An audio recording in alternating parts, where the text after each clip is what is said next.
नमस्कार, स्वागत आहे तुमचे माझ्या नवीन रेसिपीमध्ये। थंडीच्या दिवसामध्ये काय होतं की इडली डोशाचं पीठ लवकर फर्मेंट होत नाही। मग अशा वेळेला काय करता येईल? तर ह्याच्यासाठी मी एक सिक्रेट पदार्थ ह्या पिठामध्ये घातलेला आहे। चला तर मग बघूया का आपण तो सिक्रेट पदार्थ काय आहे, जेणेकरून आपली इडली ही छान सॉफ्ट मऊ तर होतेच, शिवाय पटकन अशी फर्मेंट होते। चला तर मग सुरुवात करू आपल्या रेसिपीला। तर त्यासाठी मी काय केलेलं आहे, एक वाटी उडदाची डाळ चांगली निवडून घेतली आणि मस्त अशी स्वच्छ धुवून घ्यायचे 3-4 पाण्याने आणि भिजत ठेवायचे आहे। तर आपण बरोबर 1 कप उडदाची डाळ घेतलेली आहे, त्यामध्ये एक अर्धा चमचा आपण घातलेल्या आहे मेथ्या।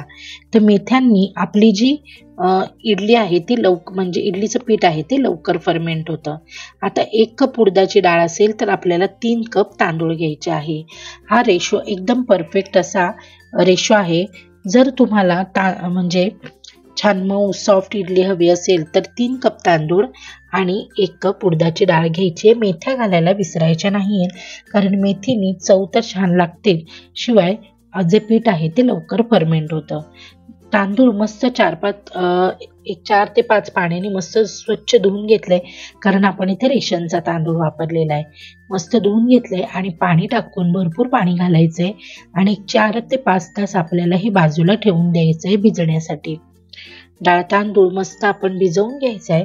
आता सकाळी 9 वाजता मी हे डाळ आणि तांदूळ भिजत घातलेले आहेत आणि आता हे मी बरोबर एक 3 ते 4 वाजता हे वाटून घेणार आहे। तर 3 ते 4 म्हणजे एक 5-6 तास झालेले आहेत आणि आता आपण हे जे तांदूळ डाळ आहे ते वाटून घ्यायचं आहे। आणि ह्यामध्ये एक सिक्रेट पदार्थ आहे, तो मी ह्यात वापरणार आहे, तो तुम्हाला समोर दिसतच असेल, कारण ह्या जो ब्रेड वापरणार आहोत आपण हे वाटताना, ब्रेडमध्ये ईस्ट असतं आणि ईस्टमुळे काय होतं की पीठ जे आहे ते लवकर फर्मेंट होतं आणि छान सॉफ्ट, आणि जसा पाव कसा मऊ असतो तशीच आपली इडली सुद्धा सॉफ्ट आणि मऊ अशी तयार होणार आहे आणि डोसा सुद्धा अगदी छान असा तयार होणार आहे।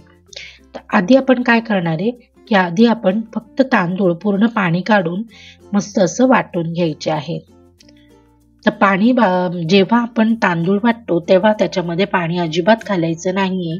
पाणी न घालता आपल्याला हे डाळ तांदूळ वाटून घ्यायचे आणि अगदी थोडंसं रवाळ टेक्स्चर असेल अशा पद्धतीने आपल्याला वाटायचंय, कारण इडली जर जाळीदार आणि मस्त अशी पाहिजे असेल तर आपल्याला थोडंसं रवाळ असं टेक्स्चर हवं असतं इडलीसाठी। हे बघा किती छान असं टेक्स्चर आहे आपल्या ह्या पिठाला। आता आपण यातच उडदाची डाळ सुद्धा वाटून घालायची आहे आणि जे उडदाची डाळ आपण जे भिजत घातलेलं पाणी आहे त्याचाच इथे आपल्याला वाटण्यासाठी, उडदाची डाळ वाटण्यासाठी वापर करायचा आहे। दुसरं पाणी न वापरता जे भिजवलेलं पाणी आहे तेच वापरायचंय। आणि ह्या उडदाच्या डाळीमध्येच आपण 2 ब्रेडचे स्लाइस बारीक तुकडे करून घालणार आहोत। ब्रेड घातल्याने आपलं जे पीठ आहे ते लवकर फर्मेंट होतच, शिवाय इडली छान सॉफ्ट मस्त अशी मऊ तयार होते आणि मस्त अशी गुबगुबीत फुलते सुद्धा खूप छान। तर आता आपण इथे 2 ब्रेडचे स्लाइस आहेत ते तोडून टाकूया आणि हे सगळं साहित्य मस्त असं बारीक मिक्सरमधनं बारीक वाटायचं आहे। आता जी उडदाची डाळ आहे ती चांगली आपल्याला बारीक वाटून घ्यायची, आपल्याला ही रवाळ अशी वाटायची नाहीये, तर मस्त बारीक वाटून घ्यायची। फक्त तांदूळ जे आहेत ते थोडेसे रवाळ ठेवायचे आहेत। आता हे सगळं पीठ मी ह्या तांदळाचं जे मी पीठ दळून घेतलेलं त्यामध्ये आपण हे उडदाचं मिश्रण घालून घेतलेलं आहे, उडदाची डाळ जी वाटून घेतली ती। आता हे सगळं मिश्रण मी वाटून घेतलंय आणि आता हात स्वच्छ धुवून घ्यायचा आहे आणि स्वच्छ हाताने हे सगळं मिश्रण चांगलं फेसून घ्यायचं आहे। आपण जेव्हा हे मिश्रण फेसून घेतो त्यामध्ये एअर बबल्स तयार होतात आणि मस्त असं सॉफ्ट आणि फ्लफी असं हे मिश्रण तयार होतं आणि लवकर फर्मेंट होतं। आता हे हातानेच मी व्यवस्थित असं फेटून घेतलंय, म्हणजे डाळ तांदूळ सुद्धा छान असं व्यवस्थित मिक्स होतं। आता जो मी पातेलं वापरलंय ते थोडंसं लहान असल्यामुळे हे मी 2 पातेल्यांमध्ये फर्मेंट करायला ठेवणार आहे।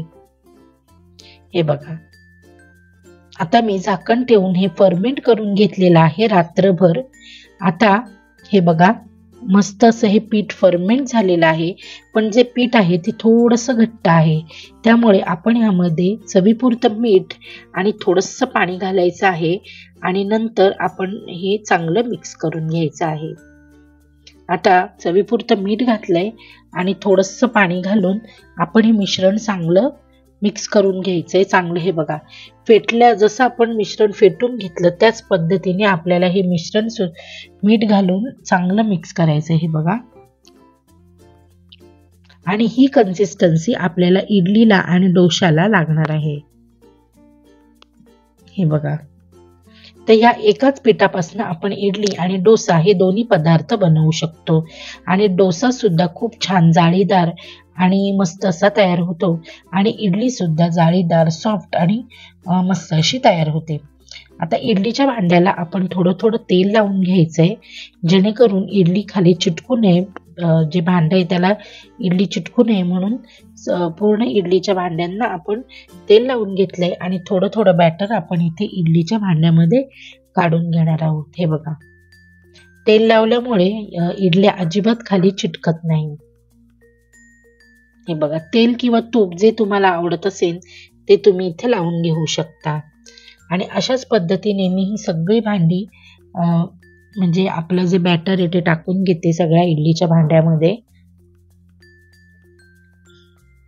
व्यवस्थित असं मस्त पीठ आपण ह्या इडलीच्या भांड्यामध्ये घालून घेऊया.